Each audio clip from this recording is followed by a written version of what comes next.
Here's your wrestling news for November 7th, 2022. And we're kicking off today with Braun Strowman, who returned to WWE in September, over a year after his release from the company.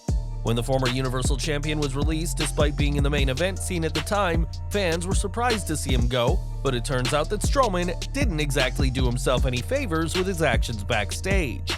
During PW Insider Elite Audio, Mike Johnson explained how in many ways, Braun is his own worst enemy and could have gotten much further in WWE if not for his self-sabotaging ways.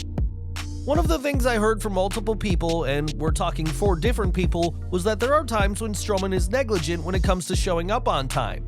He has a reputation at times for leaving a little early and sometimes makes mistakes in terms of etiquette in the backstage scene and the locker room, and is sometimes, as one person put it, his own worst enemy and his worst advocate. They will be high on him, and just when he gets to the point where you would think the next step would be putting him into the centerpiece position for the company, something happens and he makes some kind of misstep backstage, and people within management kind of cool on him and they take a step back. This may explain Braun's many stop-start pushes, as in 2018 he was on the cusp of becoming the world champion, only to be flattened by 5 F5s at that year's crown jewel by Brock Lesnar. Sure, Braun would eventually become Universal Champion, but that only happened because Roman Reigns stepped away from WWE, and his entire reign happened with 0 fans in attendance. Strowman has had a lot of success in WWE, but it could have been much more if he learned some manners backstage, and it could have saved him from losing his job last year. Braun would likely be in a much better position if he had a bit more respect for others in wrestling, but judging by his recent tweets, that's unlikely to happen.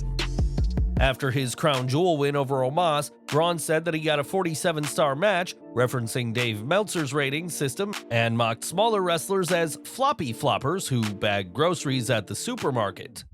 Many saw this as a dig at AEW, and when someone fired back, saying the wrestlers Strowman is insulting would wrestle rings around him in OMOS, Braun mentioned that he was on the card for a Saudi show, and they weren't.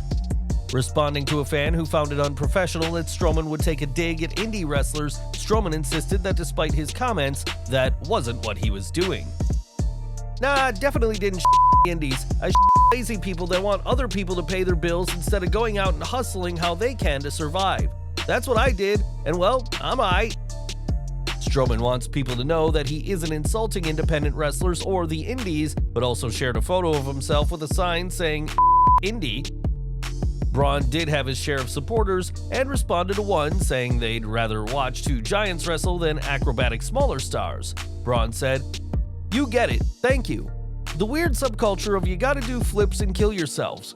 Even though we want you to do it for free without any money to support what you have to go through. The broke-ass loudmouth IWC can, in the words of DX, suck it sideways."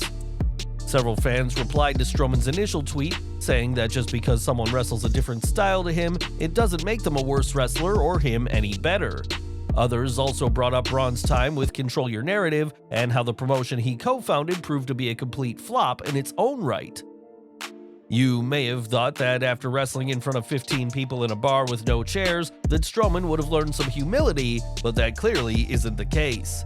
Strowman may be back with WWE, but his time away from the company clearly did not see him gain any maturity, and we can only wonder how WWE's roster, full of once indie talent, will react to his comments.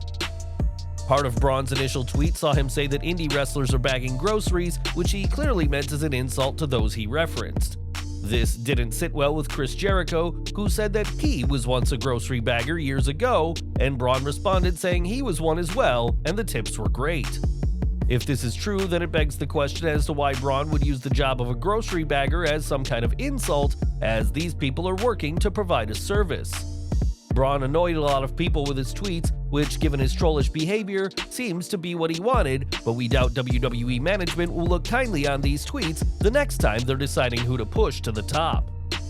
Jericho wasn't the only wrestler to respond, as Mustafa Ali also had his own comment about Braun, which had fans talking. In his response, Ali simply asked Braun if he could teach him how to be fired, referencing Strowman's release last year. It was earlier this year that Ali was trying to leave WWE, but he has instead stayed, and the former Retribution leader clearly isn't impressed by Strowman's tweets. WWE hasn't said anything publicly about Strowman's comments, but somebody may have had a word with him behind the scenes. Not long after his insulting comments, Strowman was in a much more apologetic mood, saying he has mad respect for wrestlers no matter where they come from.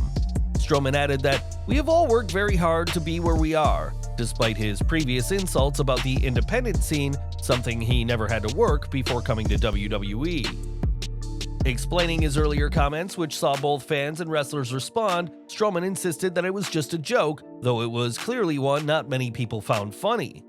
If Braun was able to keep away from drama, then perhaps he wouldn't have been released back in June of last year, and while he's back now, things aren't much better for the monster among men. But what do you think about Braun's comments? Just a bit of fun, or another sign that the former Universal Champion is unprofessional? Let us know in the comments.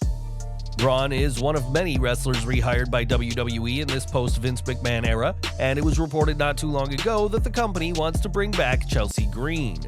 The Canadian star's call-up to the main roster in 2020 saw her suffer a broken wrist, and she was released before she was back on TV, but she's not heard anything from her former employer just yet. When speaking to Fightful, Green said that she's not been contacted by WWE and is still working with Billy Corgan and the NWA, and still has indie bookings well into March of next year. For the time being, it doesn't look like Green will be returning to WWE, but we all know to never say never in the world of professional wrestling. At last weekend's Crown Jewel event, OMOS competed against Braun Strowman, but the Nigerian giant was not accompanied by MVP. Prior to the show going live, it was reported that MVP would not be making the trip, but the shocking reason why has now come to light. As Fightful Select explained, MVP is a former Muslim, which carries a severe punishment in the Kingdom of Saudi Arabia. In fact, denouncing the religion is so serious that MVP could have faced the death penalty had he gone to Saudi Arabia, and it was in everyone's best interests that he didn't make the trip. MVP converted while serving a lengthy prison sentence during his youth for armed robbery and kidnapping, but now considers himself to be an atheist. WWE's deal with Saudi Arabia has always been controversial, with backlash from fans over the nation's treatment of women and LGBTQ+ people, and don't ever expect the former US champion to appear in the Middle East kingdom. OMOS may have not had MVP in his corner at Crown Jewel, but the former Raw Tag Team Champion was able to hold his own against the monster among men. According to sources, WWE's management were very happy with OMOS at the show and believe he is making progress every time he gets in the ring. It wasn't just the Giant who stood out there, as the WWE higher-ups have said to have been blown away by Logan Paul.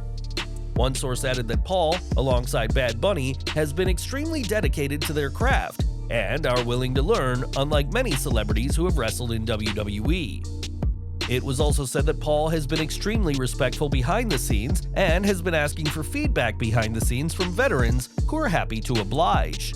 As fans have seen, Paul has been taking his role with WWE seriously, and while he's currently injured, expect more stellar performances by the YouTuber who continues to impress the right names backstage. Logan Paul pulled up a valiant effort against Roman Reigns at Crown Jewel, but it was ultimately the Tribal Chief who won their match.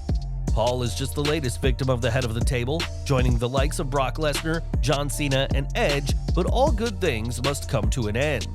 WrestleVotes reports that WWE has an idea as to who will end Reigns' incredible run on top, but they didn't specify who it'll be. Many consider Cody Rhodes the favorite, while some have suggested that it could be The Rock at next year's WrestleMania. Bray Wyatt is also a name that is being thrown around by fans, and it makes sense given that he's considered the #1 babyface on SmackDown. Whoever dethrones Reigns, it will likely be the biggest victory of their entire career, but after over 2 years, WWE is preparing for the end. For the past few months, it's been rumored that Sasha Banks will be returning to WWE soon, close to half a year since she and Naomi walked out of the May 16th episode of Raw. Banks and Naomi recently canceled an upcoming festival appearance due to what's being described as a scheduling conflict, and there's now been another sign of the boss's imminent return. In a video shared on Instagram, Banks can be seen training with several CMLL wrestlers, as well as wrestling veteran Juventud Guerrera. Banks and Naomi walked out in May over a creative dispute with Vince McMahon, but with the former CEO of WWE now long gone, it's believed that her great relationship with Triple H will lead to her return. WWE have not publicly confirmed any plans for Banks, though she was mentioned during Extreme Rules last month, the first time her name had been used since the walkout. As fans saw at Crown Jewel, Banks and Naomi have been re-added to WWE's then now Forever Together video package, and it hopefully won't be much longer before we see the boss back on TV. And we're ending with a fresh face in WWE as Dani Palmer was recently signed to the company. Palmer signed after a successful acrobatics career at Baylor University, but it's not her flexibility that had fans talking this week. On social media, Palmer could be seen swallowing a fireball in a wildly dangerous stunt that got a ton of reaction from fans online. Palmer has had just 3 matches so far, all of which have been at untelevised NXT house shows, but she has a lot of fiery passion in her, and we mean that very literally. Well guys, that's our news for today. Please share your comments below. Also hit the like button, subscribe to our channel, and hit the bell icon to receive all notifications. And as always, thanks for watching.